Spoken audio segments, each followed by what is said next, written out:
Assalamualaikum warahmatullahi wabarakatuh. Kaifa halukum?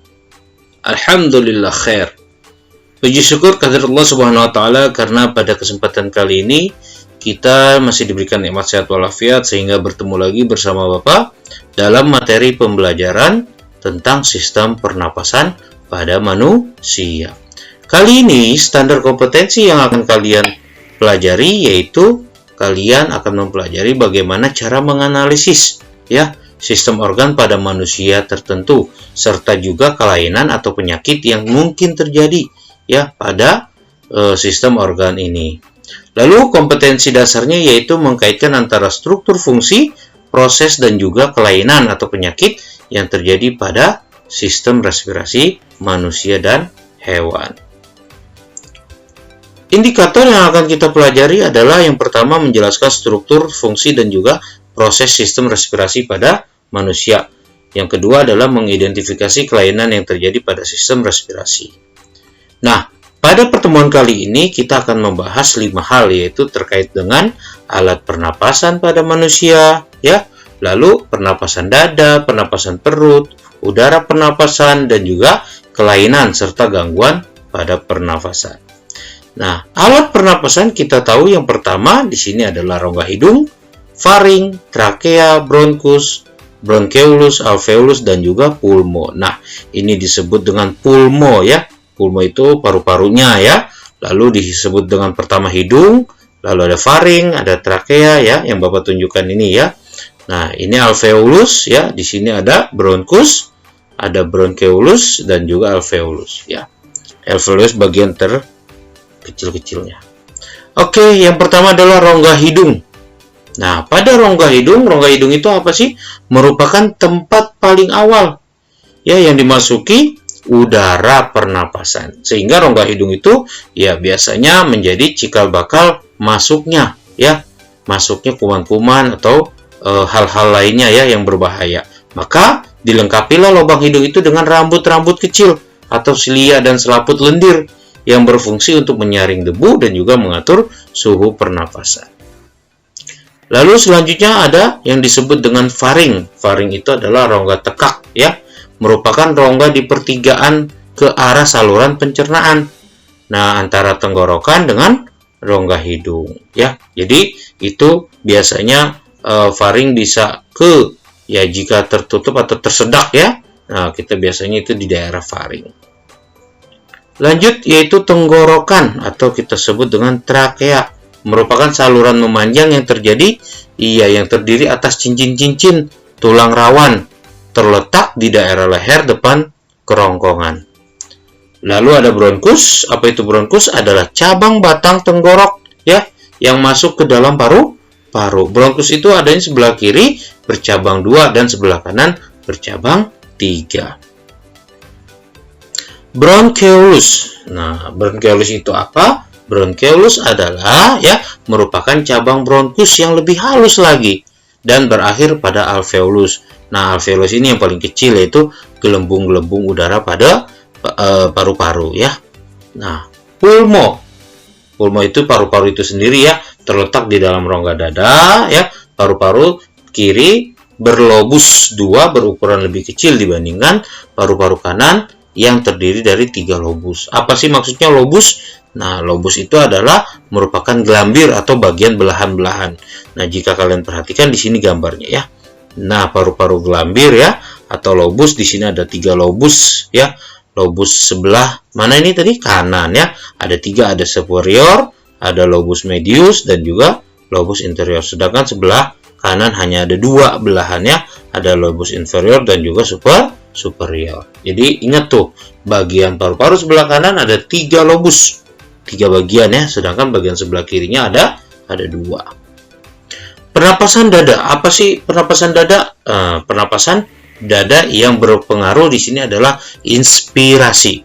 Inspirasi bukan inspirasi daya hayal tapi inspirasi di sini adalah bila otot antara tulang rusuk berkontraksi maka tulang rusuk terangkat sehingga volume rongga dada membesar. Akibatnya tekanan udara di paru-paru akan lebih kecil daripada tekanan udara di luar paru-paru sehingga udara masuk ke dalam paru-paru. Inilah yang disebut dengan inspirasi. inspirasi atau memasukkan atau masuknya oksigen ke dalam paru-paru. Mudahnya seperti itu. Itu inspirasi. Ada yang kedua yang disebut dengan ekspirasi. Nah, kalau sudah bicara dengan ekspirasi berarti berkaitan dengan pengeluaran ya, atau yang keluar. Bila otot antar tulang rusuk relaksasi, maka tulang rusuk kembali ke posisi semula.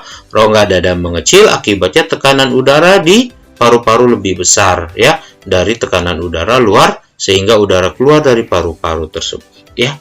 Jadi ingat ya, kalau inspirasi itu udara masuk atau oksigen masuk, sedangkan ekspirasi udara keluar atau oksigen keluar.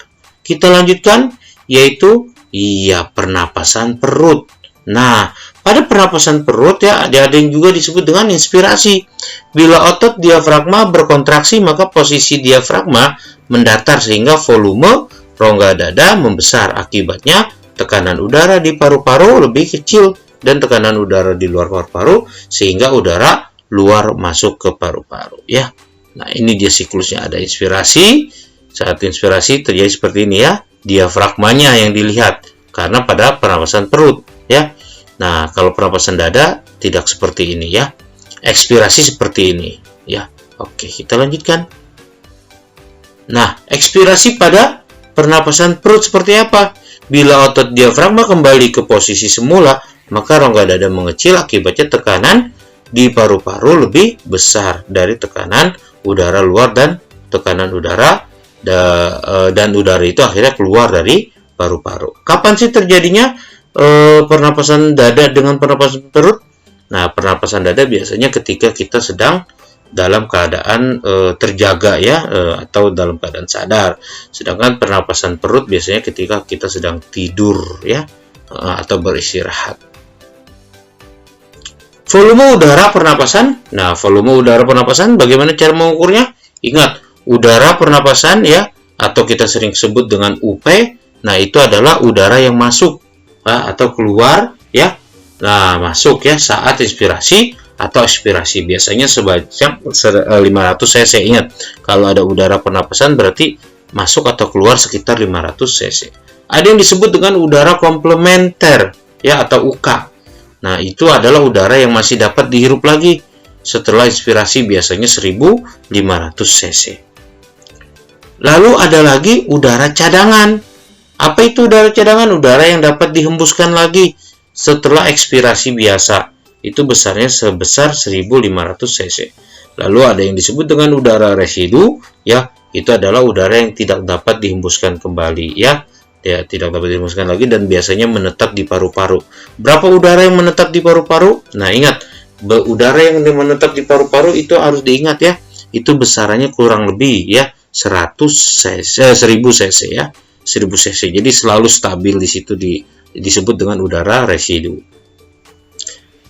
Kapasitas vital ya paru-paru, kalian harus ingat ada kapasitas vital paru-paru, yaitu adalah volume udara maksimal yang dapat dikeluarkan dari paru-paru setelah ekspirasi biasa. Nah, biasanya kita punya rumusnya adalah UP ditambah UK ditambah UC. Nah, kalau kalian perhatikan, UK ditambah UP ya, UK ditambah UP ditambah UC. Nah, perhatikan di sini, UP ditambah UK ditambah UC. Berarti UP itu besarannya adalah 500 ditambah UK 1500, berarti 2000 ditambah UC. Nah, udara cadangan berarti itu adalah 1500 juga, berarti sekitar 3500 ya. Itu kapasitas paru-parunya sebesar 3000. Selanjutnya yaitu volume total paru-paru. Nah, volume total paru-paru itu apa? Keseluruhan udara yang dapat ditampung oleh paru-paru. Nah, itu punya rumus adalah KVP ditambah dengan UR. Tadi udara residu ya, UR itu adalah udara residu. Sehingga ketika kita jumlahkan dengan kapasitas vital paru-paru menjadi 4500. Dapat dari mana? Tadi KVP kita dapat 3500 ditambah udara residu 1000, berarti jadi 4500. Itulah volume total paru-paru. Tolong diingat ya, takutnya nanti keluar saat kita ujian atau tugas ya. Nah, ini dia, kalian bisa melihat ya kapasitas maksimal dari paru-paru dapat digambarkan seperti ini ya. Oke. Kita lanjutkan yaitu gangguan sistem pernapasan. Gangguan sistem pernapasan yang pertama adalah asfiksi, yang kedua adalah difteri, yang ketiga pneumonia, yang keempat bronkitis, yang kelima faringitis. Nah, ada lagi ya, ada beberapa hal yang masih.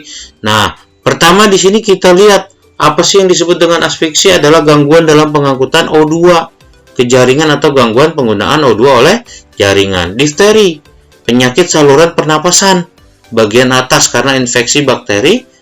Iya, Sorinebacterium ya, difteria. Nah, pneumonia yang sering terjadi ya belakangan ini ya, yaitu adalah radang dinding aleolus ya, yang disebabkan oleh infeksi bakteri Diplopus pneumonia ya. Lalu bronkitis adalah radang bronkus. Nah, faringitis adalah radang pada faring yang disebabkan oleh bakteri atau virus-virus tertentu. Yang selanjutnya itu pleuritis ya, adalah radang pada selaput pembungkus paru-paru atau pleura ya. Nah, yang selanjutnya adalah asma. Asma itu adalah gangguan pernapasan pada gejala yang sukar bernafas, bunyinya mendesak dan batuk yang disebabkan alergi psikis atau karena penyakit menurun ya. Jadi asma bisa juga dari turunan. Lalu kanker paru-paru. Kenapa kanker paru-paru? Kanker paru-paru itu disebabkan karena seringnya merokok ya. Nah, lalu yang selanjutnya adalah emfisema, yaitu gangguan pernapasan karena alveoli menjadi luas secara berlebihan. Akibatnya pengembungan paru-paru secara berlebihan. Polip pada hidung, nah, dan juga amandel membesar pada tekak sehingga pemasukan udara terganggu, sehingga penderita sering membiarkan mulutnya terbuka. Lalu yang terakhir yaitu adalah kerusakan alveolus oleh kuman TBC atau kita kenal dengan tuberkulosis. Ya, di sini pernapasan salah satunya adalah TBC yang paling sering ya terjadi di Indonesia. Semoga kita semua terhindar dari TBC tersebut. Oke, jazakallah khair ananda sekalian semuanya. Hari ini kita sudah selesai dalam pembelajaran kita kali ini. Iya, mari kita tutup pembelajaran kita dengan membaca hamdalah. Alhamdulillah rabbil alamin. Ya, kita ketemu lagi nanti ya, dan juga kita doa kafaratul majlis terlebih dahulu ditutup. Subhanakallahumma wa bihamdika asyhadu an la ilaha illa anta astaghfiruka wa atubu ilaik. Dari Bapak cukup sekian ya. Terima kasih atas perhatian kalian. Wassalamualaikum warahmatullahi wabarakatuh.